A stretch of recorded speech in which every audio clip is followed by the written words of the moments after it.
إلى إرث وقنا بنيل مطالب منا ودفع مروة عنا بأهل البدر يا الله. السلام عليكم ورحمة الله وبركاته. கண்ணியமிக்க முஃமினீன்களே, இன்று ஓதப்பட்ட சூரத்துல் அன்ஆமில் அல்லாஹு தஆலா ஒரு இடத்திலே குல் சீரு ஃபில் அர்த் சும்மன்துரு கைஃப கான ஆகிபத்துல் முகல்லிபீன், உலகத்தை நீங்கள் சுற்றி பாருங்கள், அதிலிருந்து கிடைக்கக்கூடிய படிப்பினைகளை, உலகத்தில் பொய்யர்களுடைய முடிவு எப்படி அமைந்தது என்பதை நீங்கள் சிந்தித்துக் கொள்ளுங்கள் என்று அல்லாஹு தஆலா சொல்கிறான். சங்கைக்குரியவர்களே, பயணங்கள் என்பது வாழ்க்கையிலே மறக்க முடியாத ஒரு அனுபவம். மனிதனுடைய வாழ்க்கையிலே பயணம் என்பது தவிர்க்க இயலாததும் பல்வேறு நல்ல அனுபவங்களை தரக்கூடியதுமாக அமைந்திருக்கிறது. குர்ஆன் ஷரீஃபிலே அல்லாஹு தஆலா பயணத்தை ஈமானோடு தொடர்படுத்தி சொல்கிறார். அத்தாயிபூனல் ஆபிதூனல் ஆமிலூன் அஸ்ஸாயிஹூன். அஸ்ஸாயிஹூன் என்று சொன்னால் பயனாளிகள் என்று அர்த்தம். அதனாலே இந்த பயணம் என்று சொல்லி அதனுடைய முடிவிலே வபஷிரில் முஃமினீன், அந்த முஃமின்களுக்கு சோபனம் சொல்லுங்கள் என்று அல்லாஹ் சொல்கிறான். பயணத்திற்கும் ஈமானுக்கும் கூட தொடர்பு உண்டு என்பதை குர்ஆன் ஷரீஃப் சொல்லி காண்பிக்கிறது. நமது உயிரினும் மேலான கண்மணி ரசூலுல்லாஹி ஸல்லல்லாஹு அலைஹி வஸல்லம் அவர்கள் பயணம் செய்யுங்கள், சாஃபிரு தஸிஹு, பயணம் செய்யுங்கள், ஆரோக்கியத்தை பெற்றுக் கொள்ளுங்கள் என்று சொன்னார்.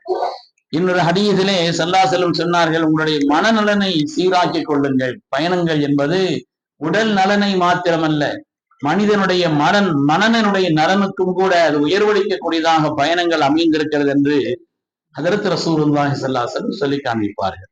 ஏன், ஸல்லல்லாஹு அலைஹி வஸல்லம் வாழ்க்கையினுடைய மகத்தான திருப்பமே மதீனாவுடைய பயணம் தானே.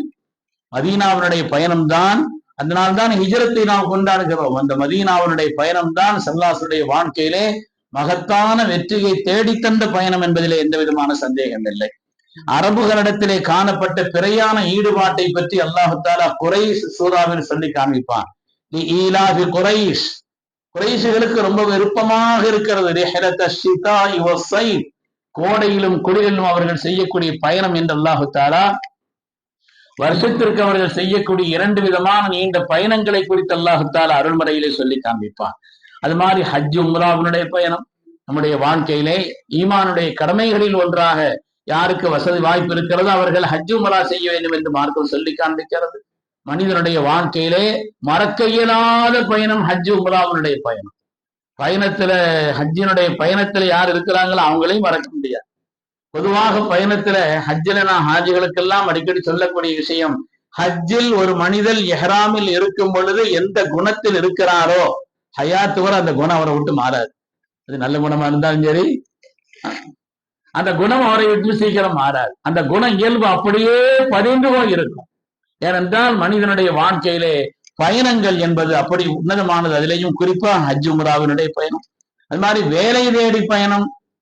அல்லாஹ் குர்ஆனிலே சொல்கிறான், ஹுவல்லதீ ஜஅல லக்குமுல் அர்த தலூலன் ஃபம்ஷூ ஃபீ மனாகிபிஹா. இந்த பூமியை நாம் உங்களுக்கு வசமாக ஆக்கி தந்திருக்கிறோம், அதனுடைய பகுதிகளில் எல்லாம் நீங்கள் பயணம் செய்து செல்லுங்கள். நீங்கள் சென்று உங்களுடைய ரிசுக்கை தேடுங்கள். உங்களுடைய ரிசுக்கை தேடுங்கள். அல்லாஹ் தஆலா பயணத்திலே சில இடங்கள் சில நேரங்கள்ல ஒரு இடத்துல அமைஞ்சிருக்கும் பொழுது கிடைக்காத அந்த ரிசுக் பயணத்தின் காரணத்தினால் அல்லாஹ் தஆலா ஏற்படுத்தி தருவான் என்பதையும் குர்ஆனுடைய இந்த ஆயத்தை வைத்து சொல்வார். அது மாதிரி ரப்பினுடைய அத்தாட்சிகளை அறிந்து கொள்வதற்கு இன்று ஓதப்பட்ட ஆயத்தில் அல்லாஹ் சொல்கிறானே, ரப்பினுடைய அத்தாட்சிகளிலே அந்த ரப்பினுடைய அத்தாட்சிகளை பெற்றுக் கொள்வதற்காக வேண்டியுள்ள பயணம் என்பதும் பயணத்திலே மிக முக்கியமானதாக மார்க்கம் நமக்கு சொல்லி காண்பிக்கிறது. இந்த உலகம் பயணத்தை கொண்டு எத்தனையோ பெரிய மாற்றங்களை கொண்டது. அமெரிக்காங்கிற ஒரு கண்டம் இருக்கிறதே தெரியாம இருந்துச்சு. அப்படிங்கிற ஒரு கண்டமே கொலம்பஸினுடைய அந்த அமெரிக்காவினுடைய பயணம் தான், அந்த பயணம் தான் அமெரிக்காவில் ஒரு கண்டம் இருக்குதுங்கிறதையும் உலகத்திற்கு தெரிவிக்க வைத்தது. அதே மாதிரி ஐரோப்பா டு இந்தியாவில வரக்கூடிய அந்த பயணங்கள் தரைமார்க்கமாக மாத்திரம்தான் பயணம் செய்ய முடியும் என்று உலகம் நம்பிக்கொண்டிருந்தது. ஆனால் வாஸ்கோடகாமா என்ற அவருடைய அந்த அட்லாண்டிக் கடலினுடைய அந்த பயணம் தான் இல்லை, கப்பல் வழியாகவும் இந்தியாவிற்குண்டான பயணம் இருக்கிறது என்பதை உலகத்திற்கு சொல்லி காண்பித்த மிகப்பெரிய மாற்றங்களை உண்டாக்கிய பயணங்களிலே உலகம் குறிப்பிட்டு காட்டக்கூடிய பயணம் என்பதிலே எந்த விதமான சந்தேகம் இல்லை. அருமையானவர்களே, பயணம் வாழ்க்கையில உண்மையிலேயே மறக்க முடியாது. நான் என்னுடைய பயணத்தை சொல்றதா இருந்தா கூட பல மணி நேரம் சொல்லுவேன். சின்ன பிள்ளைகளை விட்டு ஓடி போனவனா, ஓடி போய் ஒரு இடத்துல மூட்டை சுமந்து வீட்டுல அப்படி ஒரு நிலையில இருந்தேன். சின்ன விஷயத்துல கோச்சிக்கிறோம் இல்லையா, அப்படி மாறி போய் அப்படி சிறுபிராயத்திலேயே பயணம் செய்தவர். பயணம்ங்கிறது எத்தனையோ பயணங்கள், பயணத்தில் சந்தித்த மனிதர்கள், மறக்க முடியாத எத்தனையோ அனுபவங்கள். ஒரு 3 வருஷத்துக்கு முன்னால பர்மாவுக்கு போயிருந்தேன். அது இந்த இதுல வந்ததுல வாட்ஸ்அப்ல மத்த இதுல இந்த இது வந்ததுனால சவுதி நாட்டில இருந்து ஒரு ஆள் சொன்னார், அதிரத்து நீங்க இந்த மாதிரி பர்மாவுக்கு போறதா கேள்விப்பட்டேன். நானும் என்னுடைய சகோதரி, நானும் எங்க தகப்பனார் அங்க இருந்தாங்க. நாங்க சின்ன பிள்ளையா இருக்கும் பொழுது நான் என் சகோதரி எல்லாம் இருந்து பிரிஞ்சு வந்துட்டோம். அதிரத் கிட்டத்தட்ட 40 வருஷம் ஆச்சு. அவங்க எங்க இருக்கிறாங்க என்ன ஒண்ணுமே தெரியல அதிரத். ஆனா நீங்க கொஞ்சம் ஏதாவது முயற்சி பண்ணி எப்படியாவது எங்களுடைய சகோதரிய அல்லது எங்களுடைய குடும்பம் எங்க இருக்குதுங்கிறத நீங்க தெரிவிக்கணும் அப்படின்னு சொன்னாங்க. பர்மால எங்க நானே புதுசாக தாங்க பர்மாவுக்கு போறேன் அப்படின்னு சொன்னேன். இல்ல அதிரத் எங்க தகப்பனார் இருந்த அட்ரஸ் இந்த இடம், சரி பாத்துக்கிறோன்னு அட்ரஸை கரெக்டா வாங்கி வச்சுக்கிட்டேன். அங்க சுப்ஹானல்லாஹ் பர்மாவில தமிழ் முஸ்லிம்களுக்கு உண்டான அங்க சூரியா மஸ்ஜிதினுடைய தலைவராக இருக்கக்கூடிய சங்கைக்குரிய ஜமால் ஹாஜியார் அவர்கள், ரொம்ப மக்கள் சேவையாளர் அவர். நான் அவர்கிட்ட போய் சொன்னேன், இந்த மாதிரி ரொம்ப ஆதரவு வச்சு சொல்லியிருக்கிறாருங்க, அதனால எப்படியாவது முயற்சி பண்ணணும். அதுல அட்ரஸ் இருக்குது இல்லையா, பாத்துருவோம் அதுன்ட்டார். போய் பார்த்தா அங்க ஒரு பர்மிய குடும்பம் இருக்குது. அதுக்கு பிறகு முந்தி இருந்தாங்க, அதுக்கு முந்தி இருந்தாங்கன்னு எத்தனையோ தலைமுறைக்கு முன்னால, எவ்வளவு காலத்துக்கு முன்னால வீட்டுல இருந்திருக்கிறாங்களே தவிர இப்ப எங்க இருக்கிறாங்கன்னு தெரியல. நான் விடமாட்டேன், அதற்கு பாத்துருவோன்ட்டார். பார்த்து கண்டுபிடிச்சு கொண்டுட்டார் அங்கிருந்து நான் பயணம் செய்து வர்றதுக்கு முன்னால. சுப்ஹானல்லாஹ், அந்த சகோதரிகளையும் இவரையும் தொடர்பு கொண்டு போன்ல பேச வச்சா இவருக்கு பர்மிய மொழி தெரியாது, இவங்களுக்கு தமிழ் மொழி தெரியாது. 2 பேரும் வீடியோல காதை பார்த்துட்டு சொல்றாங்க, என்ன சொல்ல மொழி தெரியவில்லை, பேசுகிறார்கள், பேச முடியவில்லை, கண்ணீர் விட்டு 2 பேரும் அழுதத்தை தவிர. 40 வருஷ காலம் பிரிஞ்சிருந்த ஒரு உறவை சேர்த்து வைத்தது ஒரு பயணம், ஒரு பயணத்தினுடைய நிலைப்பாடு. அதுக்கப்புறம் அவரும் சவுதியிலிருந்து என்ன பார்த்தாரு, இங்க இருந்து அவர் பர்மாவுக்கு போனாரு, அவங்களும் இங்க வந்தாங்க என்றெல்லாம் ஒரு நிலை இருந்ததை பார்க்கிறோம். வறுமையானவர்களை, பயணத்துல எத்தனையோ அனுபவங்கள். குருணை பயணத்தில் அந்த நாட்டினுடைய மன்னர், உலகத்தினுடைய பணக்காரர் ஹசனுல் பல்கியா, அவரை சந்தித்தது மறக்க முடியாத ஒரு அனுபவம். அது மாதிரி சிங்கப்பூர்ல அந்த நாட்டினுடைய பிரதமரோடு மீளாத சொற்பொழிவிலே கலந்து கொண்ட ஒரு அனுபவம் என்பதிலே சந்தேகமே இல்லை. இப்ப நான் ஒரு 15 நாளைக்கு முன்னால சிங்கப்பூர் போயிருந்த நேரத்தில் அங்க ஒரு இளம் பெண்ணை, என் நாகரிகமான நாடு என்ற ஒரு நாட்டிலே இளம் பெண்ணை எனக்கு அறிமுகப்படுத்தி நான் குரானுடைய எந்த ஆயத்தின் நம்பரை இந்த அம்மாட்ட சொன்னாலும் உடனே அந்த ஆயத்தை ஓதிரும் சொன்னான். நீங்க எந்த நம்பர் வேணாலும் குரான்ல ஷரீஃப்ல சொன்னாலும் சரி, உடனே அந்த ஆயத்தையும் ஓதிரும். நல்ல சுன்னத் ஜமாத் ஈடுபாடுல பிடிப்புள்ள ஒரு நல்ல பெண்ணாக, பக்தி உள்ள ஒரு பெண்ணாக இருந்தது. அந்த பெண்ணை அடையாளம் கண்டு சொன்னார். அதெல்லாம் வாழ்க்கையினுடைய பயணத்துல மறக்க முடியாத ஒரு நிலை, சாதாரணமானது அல்ல. இந்த மாதிரி 94ல நான் கப்பல்ல ஹஜ்ஜுக்கு போயிருந்தேன். கிட்டத்தட்ட போக வர 15 நாள் பயணம். ஒரு 3 மணி நேரம் உட்கார்ந்து சொல்லுவேன். அப்படி ஒரு அற்புதமான பயணம். அந்த ஒரு பயணத்தில் ஏற்பட்ட ஒரு மனிதருடைய தொடர்பு தான் கிட்டத்தட்ட இவ்வளவு காலம் தொடர்ந்து ஹஜ்ஜுக்கு போறதுக்கு உண்டான ஒரு வாய்ப்பு ஏற்படுத்திருந்துச்சு. கடைநலூர்ல ஒரு ஆள் கூட வந்திருந்தார்.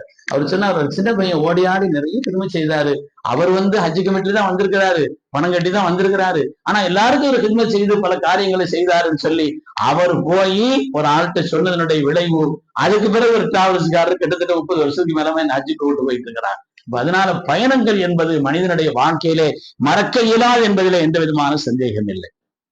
அருமையானவர்களே, ஹஜ்ரத் இமாம் ஷாஃபி ரஹ்மத்துல்லாஹி அலைஹி அவர்கள், நம்முடைய இமாம் அவர்கள் சொல்கிறார்கள், தகருபு அனில் லௌதானி ஃபீ தலபில் உலா وسافر ففي الأسفار 5 فوائد تفرج هم واكتساب واكتساب معيشة وعلم وآداب وصحبة ماجد.